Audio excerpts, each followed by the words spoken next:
Y pues hace 48 años que comencé a predicar la palabra de Dios. En todo este tiempo, solamente 2 veces he escuchado el mensaje que les voy a compartir, que se llama el infierno.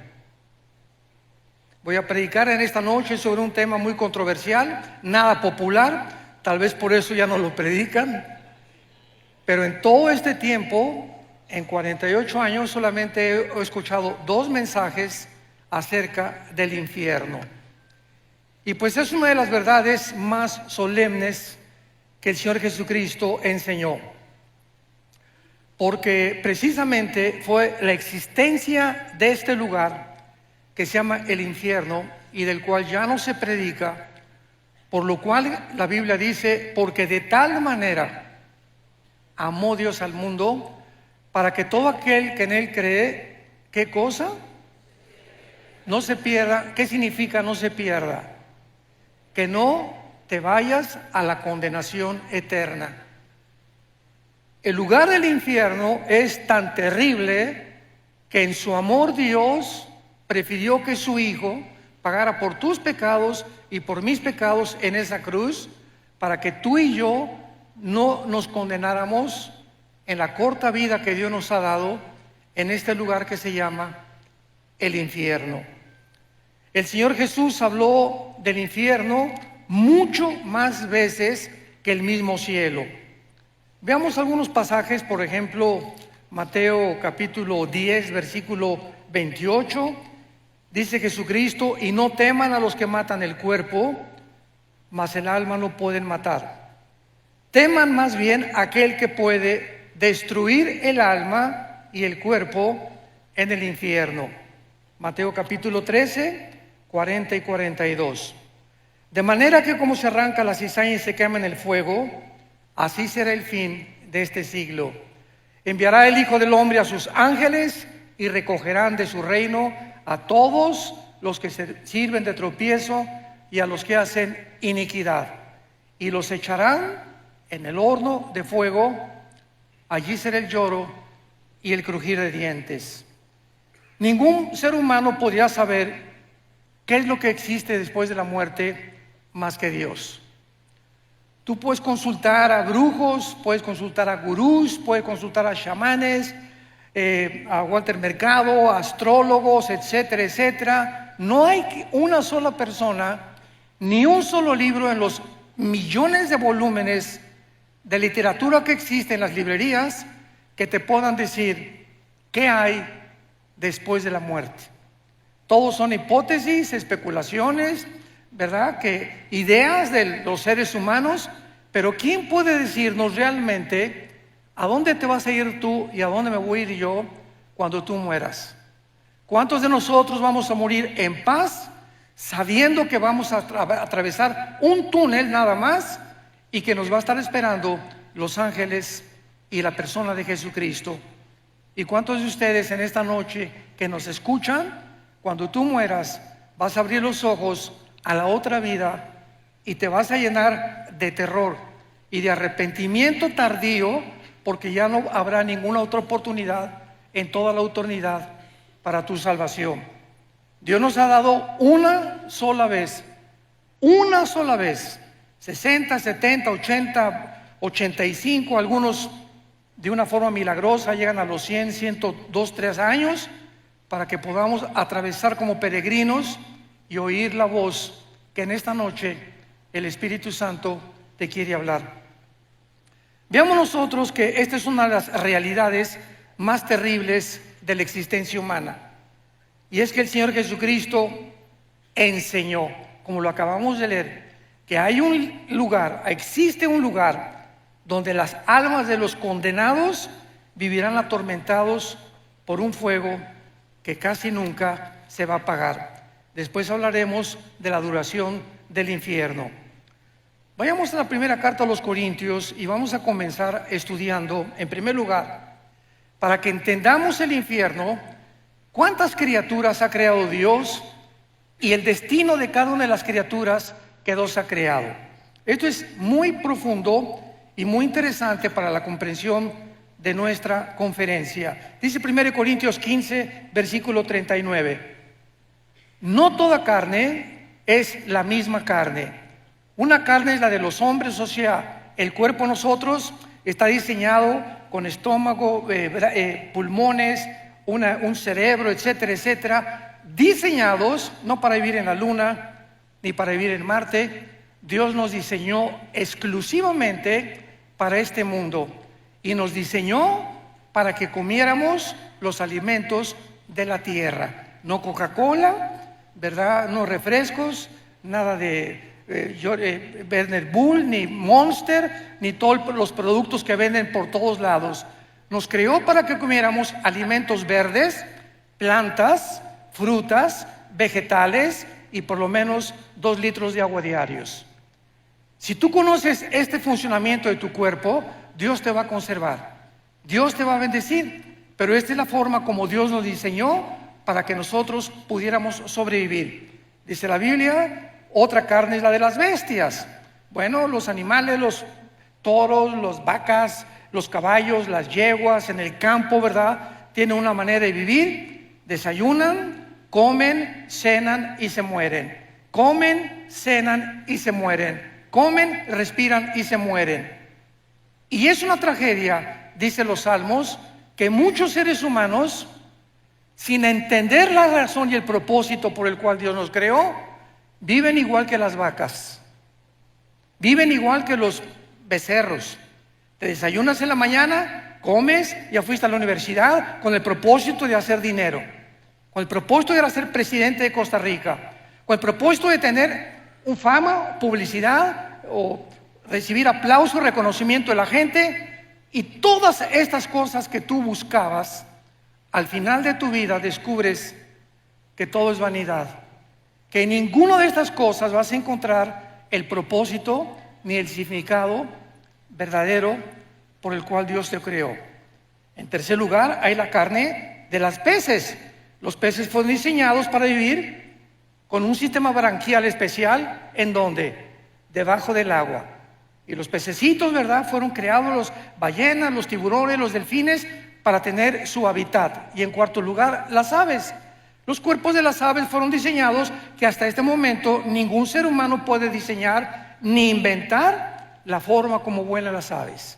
Hemos tratado de hacerle así con las alas y no hemos fracasado. Entonces tenemos 4 tipos de creación que Dios hizo del sol para abajo. Muy bien, del sol para arriba tenemos un mundo espiritual invisible que no puede ser conocido por el intelecto ni por tus estudios, ni aunque tengas 5 licenciaturas en ciencias políticas o en filosofía y letras, en antropología, en paleontología. No me importa el conocimiento que tú tengas, el ser humano nunca podrá descubrir el mundo espiritual que nos rodea.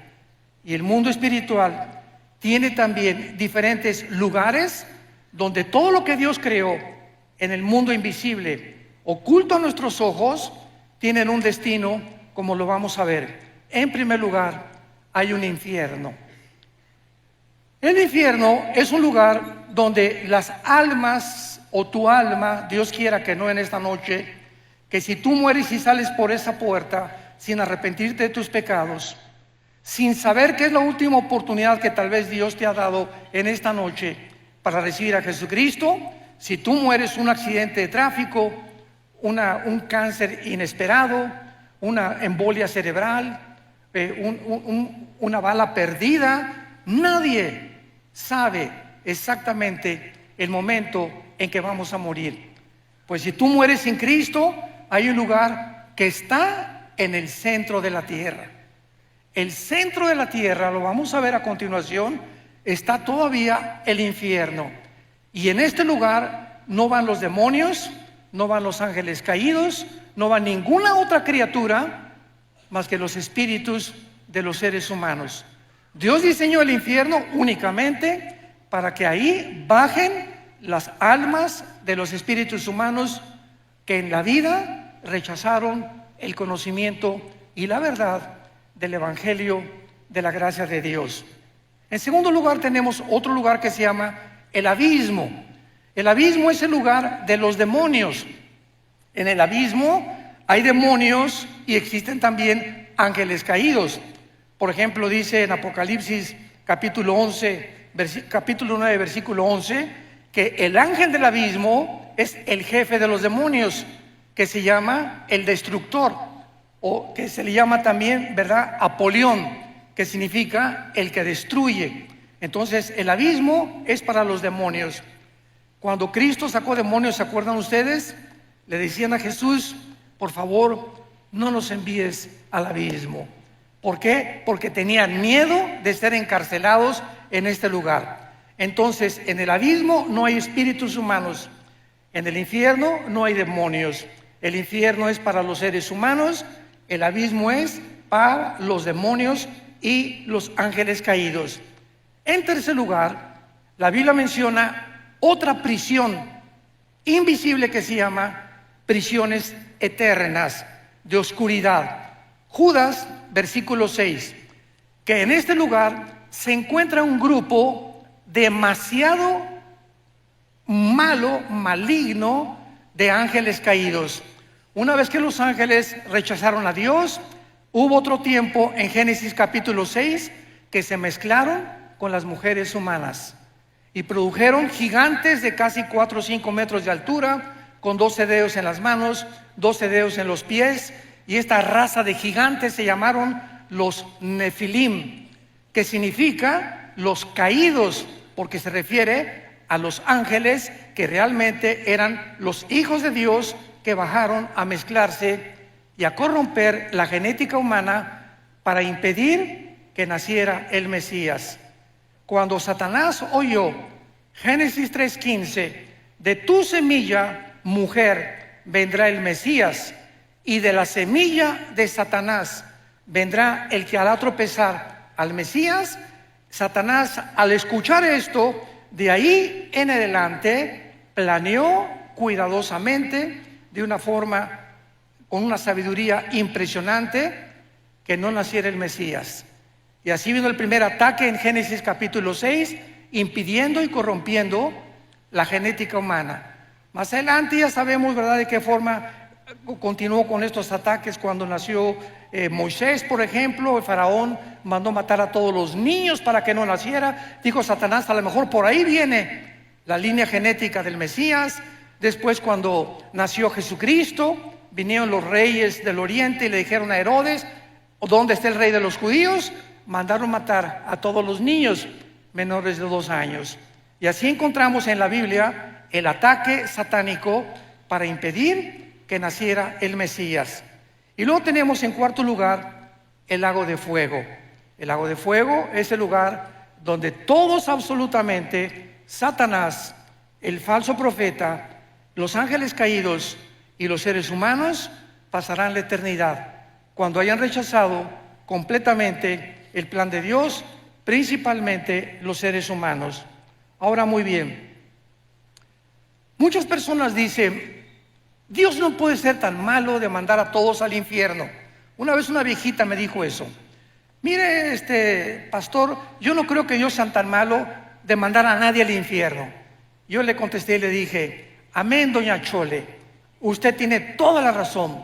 Dios nunca manda a nadie al infierno. Ellos se van solitos. Porque de tal manera amó Dios al mundo que nos dio a su Hijo unigénito.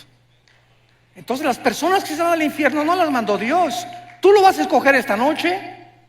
O sea, ¿no te agrada estar en la iglesia? ¿No te agrada estar con los santos? ¿No te agrada purificar tu vida? No hay ningún problema. En el cielo no tendrías cabida. Entonces, nosotros somos los que decidimos, como les dijo en Deuteronomio 11, Dios al pueblo de Israel: he aquí les pongo la bendición y la maldición. Tú escoge. La bendición, si me escuchas, si oyes mis mandamientos, si realmente permaneces en mi palabra, y la maldición y la condenación, si me rechazas. Eso no le dijo Dios a los caballos, ni a los orangutanes, ni a los chimpancés, ni a Chita, ¿verdad? Dios está hablando a seres humanos como tú y como yo, a ángeles que nos creó con una conciencia de la eternidad. Dice Eclesiastés 3:11, Salomón: porque Dios lo hizo todo precioso en su tiempo. sin que el hombre alcance a comprender la obra de Dios del principio hasta el final. Entonces es importante que esta mente que Dios nos ha dado, donde hay inteligencia, conocimiento, percepción de la realidad y la conciencia de un mundo espiritual, que el Espíritu Santo al entrar a nuestra vida nos despierta para que podamos entender que no somos animales, que tú eres un ser responsable moralmente y que tus decisiones que tú hagas van a tener consecuencias para bien o para mal. Una vez llegó una muchacha a pedirnos consejería a mi esposa y a mí y nos dijo: tengo 16 años y voy a ser mamá. Tengo un bebé en mi vientre, ¿qué me aconsejan ustedes? Porque ya le he pedido perdón a Dios y mi esposa y yo le contestamos: mira, Panchita, claro que Dios te ha perdonado, porque la sangre de Cristo nos limpia de todo pecado. Pero hay una cosa que tienes que saber: tú no puedes evitar las consecuencias del pecado. Entonces la cosecha la vas a tener que recoger. Pero ahora que te has pedido perdón a Dios, Él te va a acompañar y te va a fortalecer para que esa criatura que nazca nunca la vayas a abortar, ni lo pienses en tu corazón. Ten esa criatura, porque Dios te va a ayudar y va a hacer de esa criatura algo que va a honrar su nombre y le va a traer gloria algún día también a su nombre. Entonces, esto es importante que sepamos. Dios nos perdona, pero la cosecha de nuestros pecados la tenemos que recoger. La Biblia nos revela los atributos de Dios. ¿Qué quiero decir con esto? Los atributos de Dios son las cualidades esenciales del ser, de la divinidad, y se dividen en dos: los naturales y los morales. Los naturales son omnipotente, omnisciente, todopoderoso. Hay personas que dicen: bueno, es que Dios es el mismo ayer y por lo siempre. Correcto, en sus atributos naturales, pero no en la forma como Él actúa. Por ejemplo, Dios abrió el Mar Rojo, no lo ha vuelto a abrir jamás en la historia. Dios detuvo el sol en los tiempos de Josué, no lo ha vuelto a hacer tampoco. Entonces hay muchas cosas que Dios se ha limitado a hacer en sus atributos naturales, pero los atributos morales son el amor, la santidad, la justicia y la fidelidad. Dice Romanos 11:22: mirad el amor y la severidad de Dios. Dios no es un Dios, un monstruo que simplemente no puede castigar, porque si Dios permitiera que hubiera anarquía en los seres humanos que Él creó y tú hicieras lo que a ti te da la gana, desde que eres pequeño vas a crecer con un espíritu completamente en rebelión a la autoridad. Desde que nacemos, los niños, y la mamá, y poco a poco vamos educando al niño para que el niño no se desboque, para que no haga lo que quiera, para que cuando aparezca pirinol en el suelo y como berrinche, mi juguetito, te levantas y pau, pau, pau de vez en cuando necesitan, porque el niño tiene que crecer con autoridad y con amor también.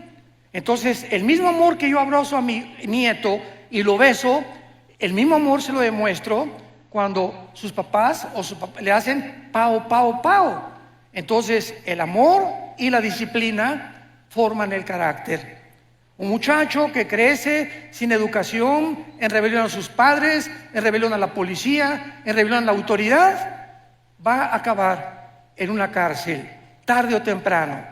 Van a acabar o como en cárceles o en grupos terroristas, ¿verdad? O en cárteles de las drogas, simplemente porque en su desarrollo no tuvieron la formación de su carácter. Vivieron siempre haciendo lo que les da la gana. ¿Y sabes algo? No podemos vivir así. Entonces, los que han vivido de esta manera y han muerto en su vida, van a tener que pagar en la otra vida sus consecuencias. Ahora bien, veamos en tercer lugar algo también que es muy importante, que es lo siguiente. Muchas personas dicen que el infierno se encuentra en esta vida, o que acaba en la tumba, ya se acabó todo. Sin embargo, la única persona que tiene la autoridad para hablarnos acerca de la otra vida se llama Jesucristo. Cuando Él bajó del mundo y nos dijo: yo soy la resurrección de la vida, y Él resucita de los muertos a los 3 días, Cristo es crucificado, es muerto, enterrado y resucitado a los 3 días. ¿Qué mensaje nos está dando Jesús? Ustedes también van a volver a vivir. Sígueme. Yo soy el camino, yo soy la verdad y yo soy la vida.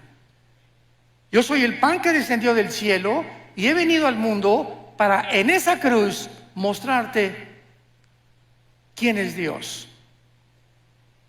¿Quieres saber quién es Dios? Ve la cruz. En la cruz Dios manifiesta quién es Él. En el momento en que Jesús muere con sus espinas y sus clavos en las manos y en los pies, Dios nos está diciendo quién es Él. ¿Quién es Dios? Aquel que paga por ti y por mí en una cruz. Y con ese amor eterno e infinito te demuestra a Dios que vale la pena vivir para Él. Porque si alguien dice: bueno, ¿yo qué culpa tengo que Adán y Eva hayan pecado? Muy bien, dice el libro Romanos, que es la constitución de los cristianos: tú no tienes ninguna culpa de que Adán y Eva hayan pecado y que hayamos heredado todos genéticamente y espiritualmente el pecado. Muy bien, te lo acepto, dice Dios. Sin embargo, en la cruz yo pagué por esos pecados. Entonces ahora ya no tienes ninguna justificación. ¿Ok? No eres culpable, pero sí eres culpable de rechazar el perdón. Y eso por lo que muchas personas van a ser condenadas. Entonces, tenemos que entender los atributos de Dios. Vayamos a Lucas 16. Ojalá que todos hayan traído su Biblia. Los que no trajeron Biblia, júntense, siéntense con un cristiano.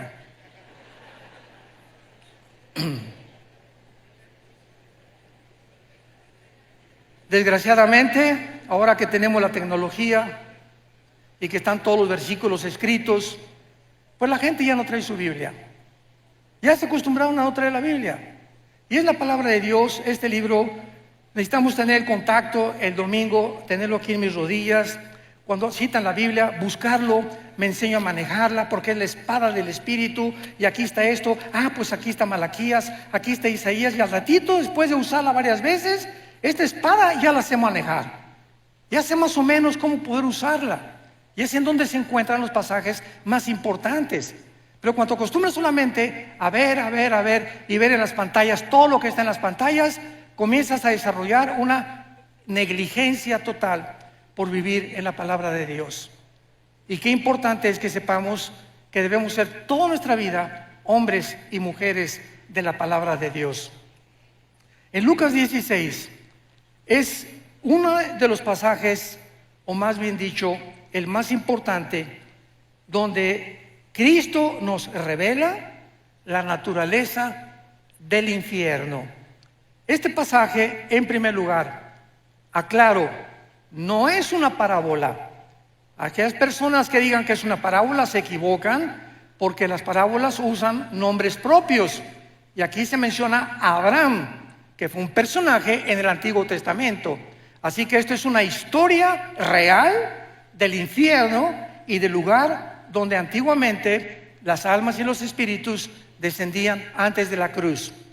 Dice así Lucas 16, versículo 19. Había un hombre rico que se vestía de púrpura y de lino fino y hacía banquete con esplendidez. Veamos la comparación. Por el otro lado, el contraste, había un mendigo llamado Lázaro, que estaba echado a las puertas de aquel lleno de llagas.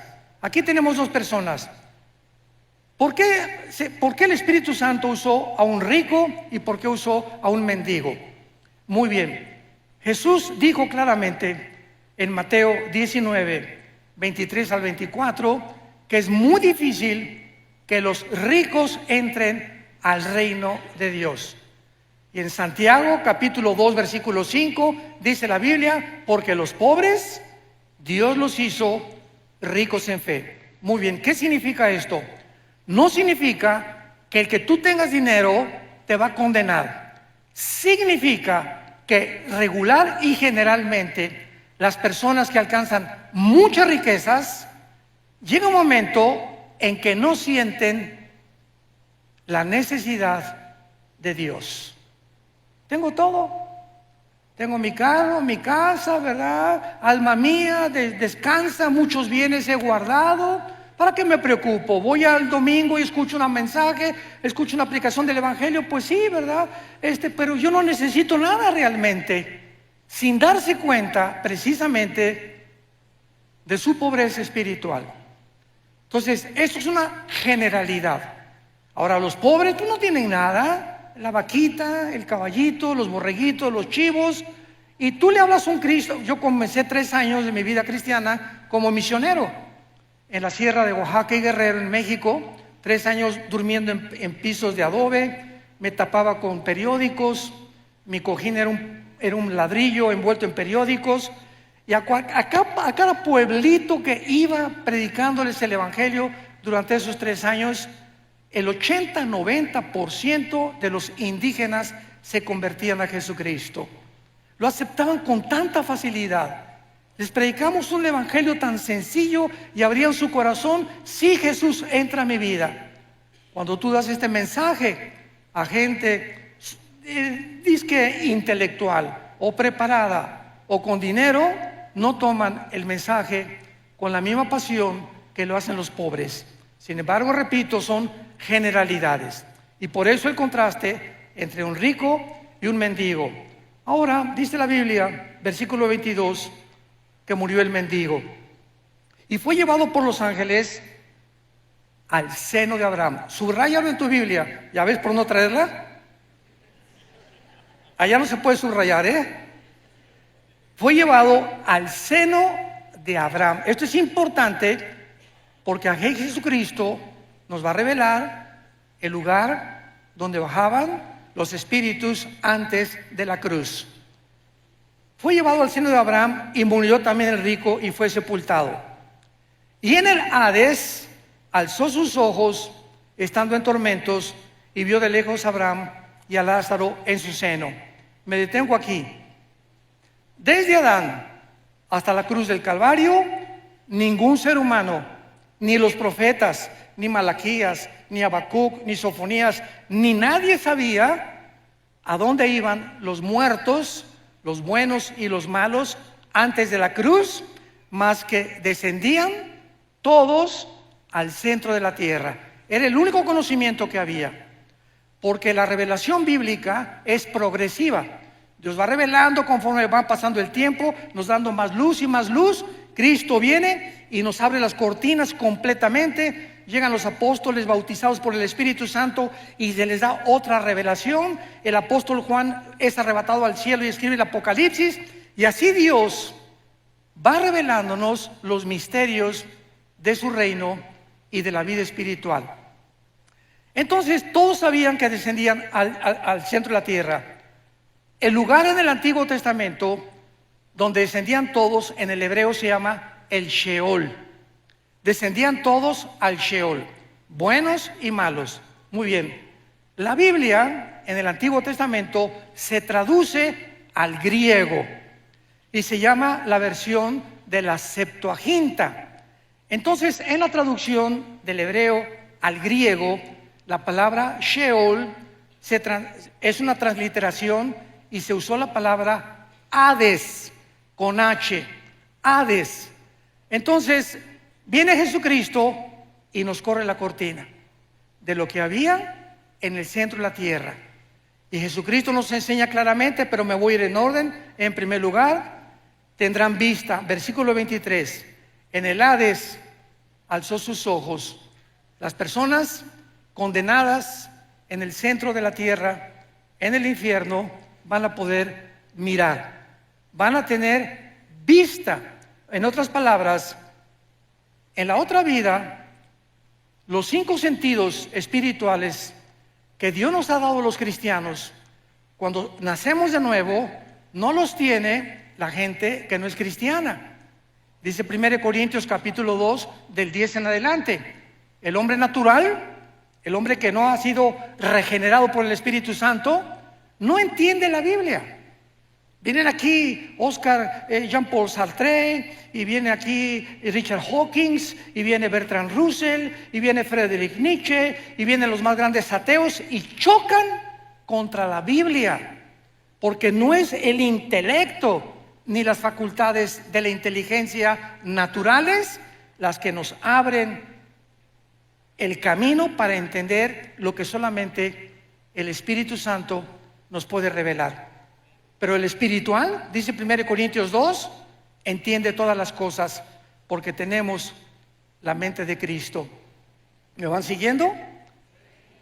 Muy bien, entonces las personas en el infierno van a ver, se despertaron sus instintos espirituales que no tenían en la vida. Nosotros ya los tenemos desde ahorita. Dice la Biblia, el espiritual juzga todas las cosas.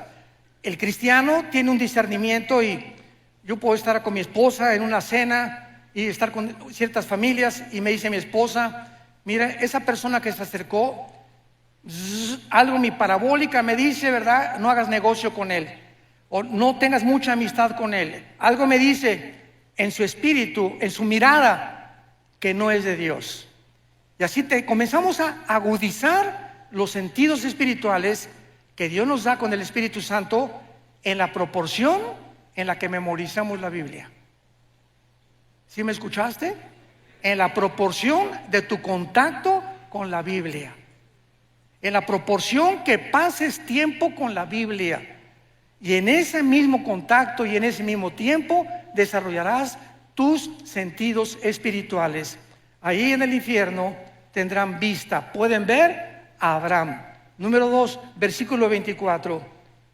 Dando voces, dijo: Padre Abraham, ten misericordia de mí. En el infierno, las ondas del sonido, en ese mundo espiritual, en el centro de la tierra, se podrán transmitir. Ahorita me escuchan porque, ¿verdad?, las ondas del sonido se graban, etcétera, etcétera. El sonido viaja en ondas por todos lados de la atmósfera hacia abajo. Dentro del infierno podrán transmitirse también la voz. Y esto es increíble, ¿verdad? Pero serán voces de lamento, de angustia y de desesperación. En quinto lugar, dice la Biblia: Padre Abraham, ten misericordia de mí. Pregunta: ¿cómo puede una persona en el infierno haber visto a Abraham? ¿Que en ese tiempo había cámaras Polaroid o películas? ¿Cómo podían reconocer que era Moisés o que era Elías? Bueno, porque la Biblia dice que hay una capacidad que se llama intuición espiritual. Cuando vayamos al cielo nosotros vamos a saber: mira, ahí está Adán. Oye, pero si no, ¿cómo sabes que es Adán? Porque en el espíritu yo sé que es Adán. En el espíritu lo sé. Ese es Moisés, ese va a ser Elías. Ahí está mi mamá, ahí está mi papá en la tierra. Nos vamos a reconocer como seres humanos. Mira, ese era mi pastor. Esa era la persona que me dio a Cristo. Vamos a mantener la conciencia. Esto es interesantísimo. No vamos a dejar de ser lo que somos, pero vamos a tener otra personalidad, pero con la conciencia que Dios nos creó desde que naciste de tu mamá y de mi papá. Yo voy a seguir siendo Armando, pero con otro nombre. Yo seguiré siendo quien fui, pero con todos los dones y todas las facultades desarrolladas, pero seguiremos manteniendo la conciencia, como lo vamos a ver, de lo que fuimos y muchas veces de lo que seremos. En sexto lugar, tendrán sed. Dile a Abraham que moje la punta de su dedo en mi agua. Dile que moje, que tenga misericordia de mí y que envíe a Lázaro. Este hombre en el infierno creía que Lázaro seguía siendo su sirviente. Dile a Lázaro que por favor me traiga agua. O sea, vean ustedes que esta persona en el infierno no se convierten en buenos. En el infierno mantienen aún más lejos su maldad, como lo vamos a ver más adelante. Dile a ese Lázaro, el que estaba a la puerta de mi mesa, que me traiga y que me moje la lengua. Los instintos y todo lo que tenemos fisiológicamente y biológicamente en el mundo, lo seguiremos teniendo en la otra vida, pero de diferente manera. como lo vemos en los cuerpos de los ángeles, que los ángeles bajan a este mundo y pueden tomar agua. Los ángeles bajan a este mundo y pueden comer cabrito de Monterrey. No de Costa Rica, tal vez café Brit de Costa Rica. Pero en Génesis 18 bajó Dios. Dios el Padre bajó al mundo y caminó y se acercó a Abraham. Dios el Padre, acompañado de dos ángeles. Y cuando los vio Sara, ¿se acuerdan? Génesis 18, les hizo cabrito. Y quién sabe qué atole les dio también. Pero se lo comieron. O sea, vean ustedes que las facultades digestivas, Cristo cuando resucitó, tomó peces y tomó miel, ¿correcto? O sea, ¿cómo es posible que un cuerpo resucitado, que la sangre es lo que le da vida ahorita a nuestro cuerpo, tengan facultades en la otra vida de ver, oír, sentir, comer, deglutar, beber, etcétera, etcétera, con un cuerpo diseñado para vivir en la otra vida como lo tuvo Jesucristo? Jesucristo asciende al cielo, Hechos capítulo 1, y la ley de la gravedad ya no lo atrajo sobre el centro de la tierra. Cristo con el cuerpo resucitado venció la ley de la gravedad, porque el cuerpo resucitado vencerá las leyes cósmicas bajo las cuales tú y yo actualmente vivimos. Estamos sujetos a un mundo de leyes cósmicas, pero con el otro cuerpo tendremos características diferentes. Todos estos detalles son importantes para entender la vida en el infierno. Dice en séptimo lugar, versículo 24, dile a Lázaro que moje la punta y que refresque mi agua, porque estoy atormentado en esta llama. Y esto es asombroso. Versículo 25, Abraham le dijo: hijo, acuérdate, en el infierno tendrás memoria. En el infierno las personas tendrán memoria de lo que hicieron aquí en la tierra. Sigamos leyendo. Recuerda, acuérdate, tendrán memoria que recibiste en tu vida bienes y Lázaro males, pero ahora este es consolado y tú atormentado. Además, una gran cima está puesta entre nosotros. O sea, Cristo nos dice que el Sheol, el lugar donde bajaban todos los muertos, buenos y malos, estaba dividido. De un lado estaba el seno de Abraham o el paraíso, y del otro lado estaba el Gena en griego, que fue la palabra traducida para infierno.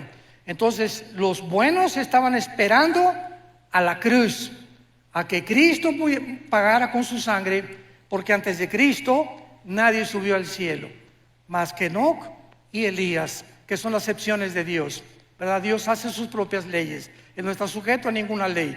Entonces todos estaban esperando a que Cristo muriera en la cruz, para que desde Cristo a nuestros días, si tú mueres y yo muero, ya no bajamos al centro de la tierra. Ahora ausentes del cuerpo, según de Corintios 5, presentes en el Señor. Vayamos rápidamente en un paréntesis, Apocalipsis capítulo 6, y veamos esta verdad, porque hay otra teoría, ¿verdad?, que no es bíblica, de que los muertos duermen. Hay una secta que se llama los Testigos de Jehová que enseñan esto. No, cuando morimos Jesús dijo en Lázaro, Lázaro duerme, sin entender el término dormir relacionado con la muerte.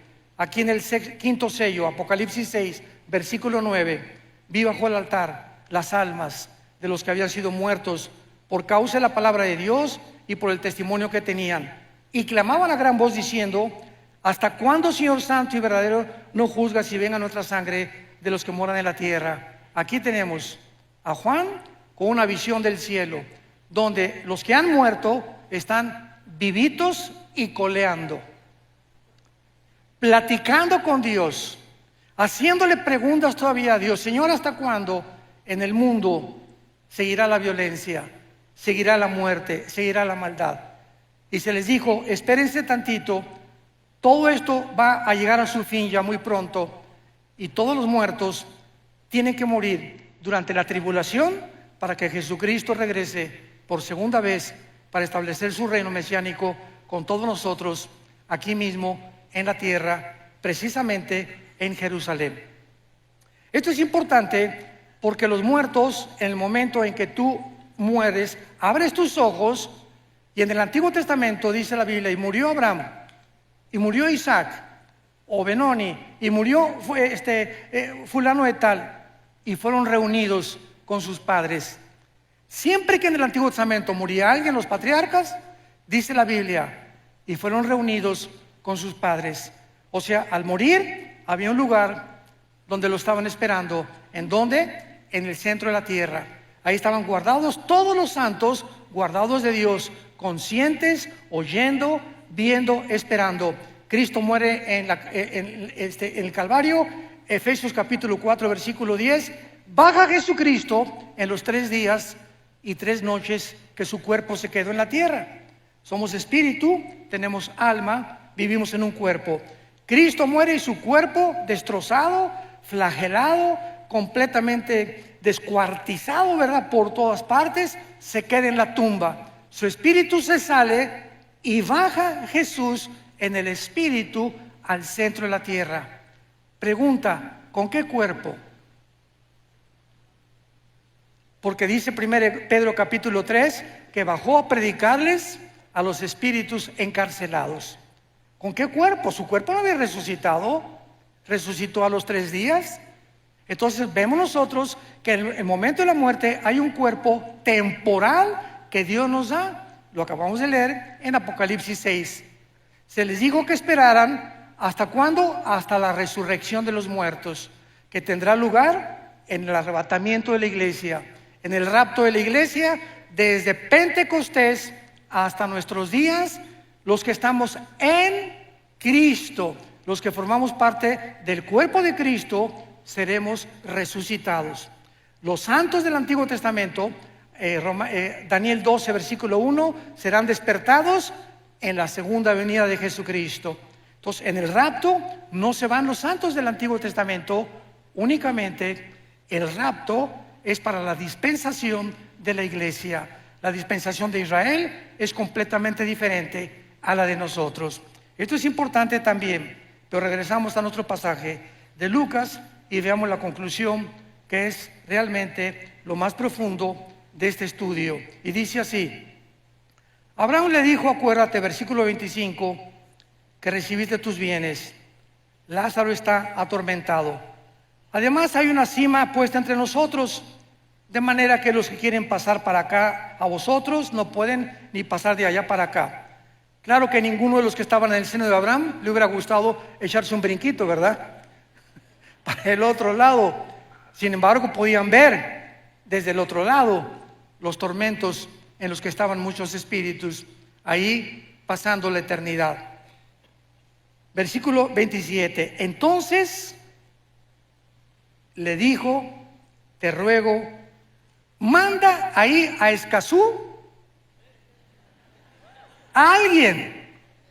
Ahí está mi papá en Escazú. Ahí está mi padre allá arriba.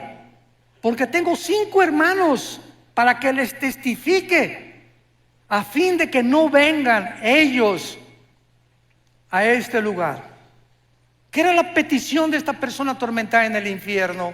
Estaba consciente que no quería, aun cuando él estaba pagando, que su familia acabara igual que en él. Ve y dígale a mi esposo, dígale a mi esposa, a mis hijos, que por favor crean el evangelio. Pero no le dijo eso, sino que alguien fuera, mándales un ángel, y en la noche que un ángel le jale los piecitos a mi papá. Soy un ángel, arrepiéntete de tus pecados. O un milagro que suceda para que puedan evitar bajar al infierno. Abraham le contestó, a Moisés y a los profetas tienen, óiganlos. Entonces él dijo otra vez, no, padre Abraham, pero si alguno fuere a ellos de entre los muertos, se arrepentirán. O sea, manda a alguien que realmente les cause un milagro para que se arrepientan y no bajen al infierno. Y Abraham le dijo, si no oyen a Moisés y a los profetas, tampoco se persuadirán, aunque alguno se levante de los muertos. Damas y caballeros, en el Antiguo Testamento Dios abrió el Mar Rojo, hizo milagros con Elías, hizo milagros con Moisés, hizo milagros con Eliseo y no se arrepintieron. Cristo hizo el más grande de todos los milagros. Resucitó a Lázaro de entre los muertos, un hombre que tenía 3 días donde ya la sangre se había completamente descompuesto, donde ya no había circulación de oxígeno neurológicamente en el cerebro, un hombre que había dejado de latir su corazón, un hombre que tenía 3 días y que aparte hedía, ya comenzaba a apestar. Y Jesús le dice a esa persona acostada en la tumba, su espíritu de Lázaro subió, no oyó al cielo, tal vez anduvo el espíritu por ahí dando las vueltas, y cuando oyó, Lázaro, ven, levántate, es el espíritu el que da vida. El espíritu de Lázaro volvió a entrar al cuerpo de Lázaro, entró al cuerpo de Lázaro, y el Espíritu Santo restauró completamente la circulación de la sangre, de los ojos, de los oídos, y Lázaro salió de la tumba. ¿Qué más milagro puede haber que eso? Sin embargo, en Juan capítulo 11, el día que Cristo resucita a Lázaro es el día que planean los fariseos matarlo. Aunque alguien les haga el milagro que sea, si no creen, la Biblia es por el oír o por ver. La Biblia es por el oír y el oír por la palabra de Dios. Yo puedo ver ahorita un paralítico y Dios sigue haciendo milagros porque Dios es bueno y Dios es maravilloso. Y hay personas que me han dicho, si yo veo un paralítico ahorita levantarse, voy a creer. Y le contesto, ¿cuántos días vas a creer? En ese momento vas a ser impactado. No, pues sí es cierto. A los 4 o 5 días vas a seguir igual, porque no fuiste regenerado por el Espíritu. Creíste un milagro, pero no fuiste regenerado por oír la palabra de Dios. Y fuimos renacidos, 1 Pedro capítulo 2, fuimos vueltos a nacer por la palabra de Dios que vive y permanece para siempre.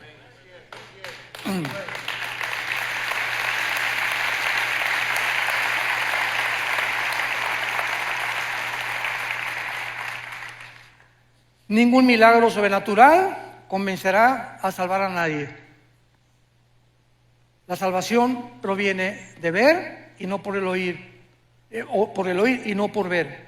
Un milagro puede asombrar, repito, causar sorpresa, admiración por algunos momentos, pero no cambia el corazón humano.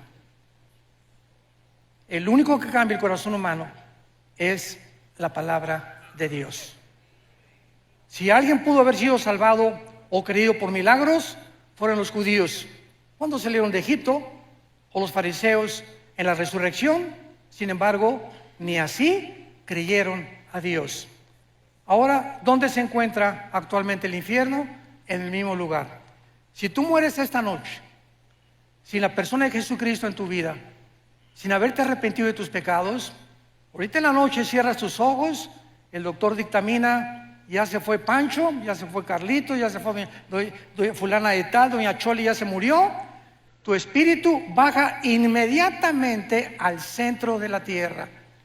Y ahí en el centro de la tierra, hoy, en el mes, estamos en marzo todavía, ¿verdad? En febrero.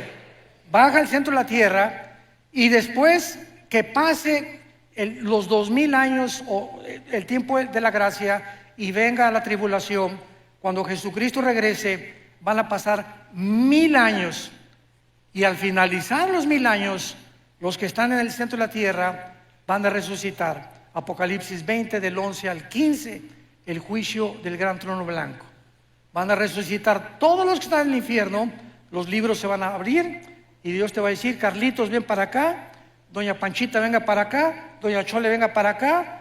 Voy a demostrarle a todos los ángeles y a toda la creación que yo no te quiero enviar al infierno. Tú has decidido y yo no puedo violar tu voluntad, porque el libre albedrío es la característica más grande que Dios nos ha dado. Somos seres morales, responsables de nuestras decisiones.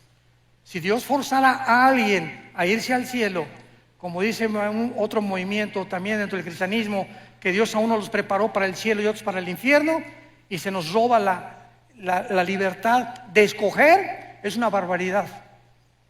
Porque en el infierno no va a haber un letrero que diga, pues aquí estamos todos los que no fuimos escogidos por Dios, por el amor de Dios. Eso no puede ser. En el infierno están todos aquellos que se les dio una oportunidad en esta vida y no la aprovecharon. Y esta oportunidad Dios te la da en esta noche a tu corazón. Tú me puedes decir, oiga, pues fíjese que yo vengo a esta iglesia hace 5 años. Las iglesias están llenas de personas no salvadas, llenas de personas que nunca se han arrepentido. Y el arrepentimiento ya no se predica tampoco. Ya no se predica el infierno, ya no se predica el pecado. Y las iglesias solamente quieren entretenimiento, ¿verdad? Y ya estamos en un tiempo de despertar. Mañana vamos a hablar claramente de las causas de la crisis del mundo por lo cual se encuentra, el mundo como se encuentra. Pero las iglesias están llenas de personas no arrepentidas, que son religiosas, pero no tienen la Biblia, no aman la palabra, no la memorizan día y noche, nunca le han hablado a nadie de Cristo. ¿Cuántos años tienes de ser cristiano? 5 años, hermano, 10 años. En todos estos tiempos, ¿a cuántas personas has ganado para Jesús?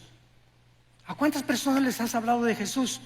En tu bufete jurídico, en tu consultorio médico, en tu taller de carpintería. Ustedes jóvenes en su universidad, en la escuela, ¿le hablas de Cristo a tus amigos? Muchachas, ¿le hablas de Cristo a tu amiga que se está acostando con su novio y sabes que la fornicación es pecado delante de Dios? ¿Ya te has acercado y le has dicho, Lupita, por el amor de Dios, eso es pecado delante de Dios, arrepiéntete? Tú no puedes vivir acostándote y teniendo relaciones sexuales con tu novio. Eso no es sagrado delante de Dios. Y mucho más si te llamas cristiana. Y mucho más si te llamas cristiano, no besuqueas ni manoseas a tu novia tampoco. Las respetas, porque no puedes amar y ensuciar lo que amas. Este es el verdadero cristianismo. Y si no lo vivimos de esta manera, has vivido un cristianismo falso, que se llama la religiosidad, pero no el haber sido regenerados por el Espíritu de Dios. Ven a Jesús en esta noche. Arrepiéntete realmente de la vida en la que llevas. Inclina tu cabeza y dile estas palabras. Señor mío y Dios mío, te pido perdón por mi vida. Creo que en esa cruz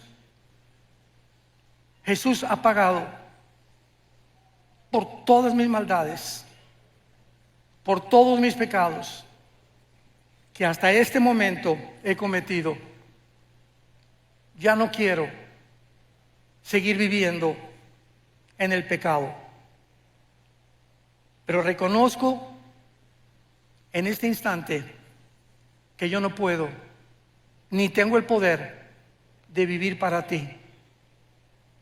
Por eso vengo, Jesús, a abrazar tu cruz, porque sé que con tu vida en mi vida me darás el poder de vivir esa vida que tú quieres que yo viva.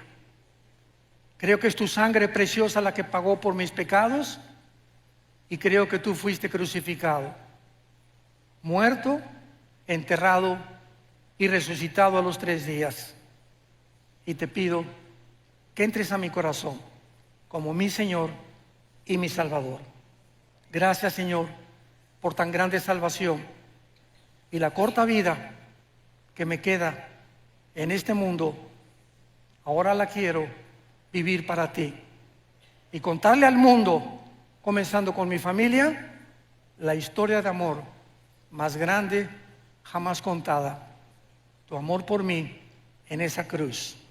En el nombre de Jesús. Amén.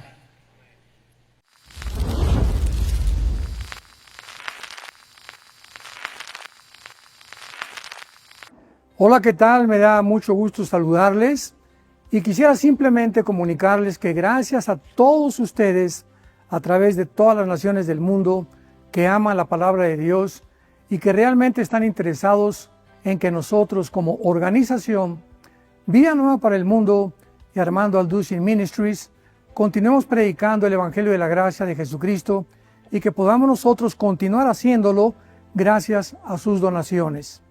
Este año cumplimos 46 años de ministerio, 46 años donde hemos predicado, hemos enseñado, hemos tenido seminarios y de diferentes formas de estudios bíblicos alrededor del mundo y hemos pensado y considerado de una forma fiel el Evangelio de la sana doctrina de Jesucristo.